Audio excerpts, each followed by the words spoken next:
আসসালামু আলাইকুম। আমি আমার দোকানের সামনে কিছুক্ষণ আগে এই ব্যাগটা পাইছি।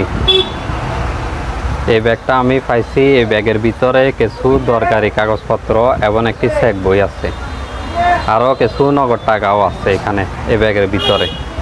তো আমি ব্যাগটা পাইছি আমার দোকানের সামনে। আমার দোকান হচ্ছে আমজাদহাট বাজারের বোর্ড অফিসের পূর্ব পাশে, মসজিদের সামনে যে তেল অয়েল দোকানটা আছে ওইটা হচ্ছে আমার দোকান।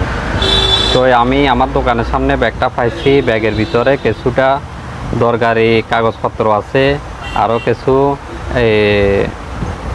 পার্সোনাল কিছু জিনিসপত্র আছে, আর একটি চেক বই আছে, নগদ কিছু টাকাও আছে ব্যাগের ভিতরে। তো আমি বলবো ব্যাগটি যার উনি আমাকে প্রমাণ দিয়ে ব্যাগটি আমার দোকান থেকে নিয়ে যাওয়ার জন্য অনুরোধ করছি। আর আমার দোকানের লোকেশন হচ্ছে আমজাদহাট বাজারের বোর্ড অফিসের পূর্ব পাশে যে তেল অয়েল দোকানটা আছে ওইটা হচ্ছে আমার দোকান। তো এই ব্যাগটা আমি আমার দোকানে রাখতেছি। তো যার ব্যাগটা যার উনি আমাকে প্রমাণ দিয়ে ব্যাগটা আমার দোকান থেকে নিয়ে যাবেন। তো ব্যাগের ভিতরে কি কি আছে ব্যাগের মালিককে অবশ্যই আমাকে বলতে হবে। তো সবাই ভিডিওটি শেয়ার করুন। আসসালামু আলাইকুম।